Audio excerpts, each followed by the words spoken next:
Halo. Halo. Basi sawa mkurugenzi.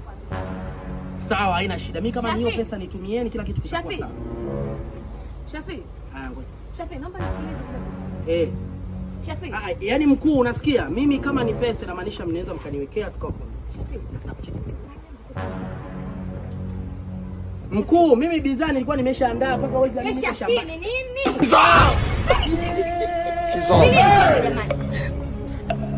Kizazi.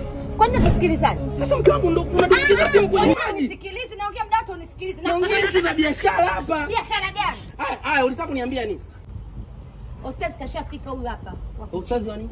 Sio kuchinja mfugo. Ile mbuzi. Si ndio? Sasa kwa nini ungesubiri niongee huko ustazi wa kuchinja mbuzi angechinja tu? Sasa ndio unaenda jamani makaribu. Ndio unaenda mpaka unadumkiza simu kwenye maji. Asalamu alaykum. Wa alaykum salaam. Mzima shehe wangu.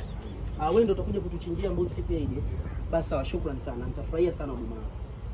Sasa kama tulivyoongea. Basi mimi asubuhi nitakuwa. Utakuwepo. Tunashukuru. Allah atangulie inshallah. Haya, inshallah.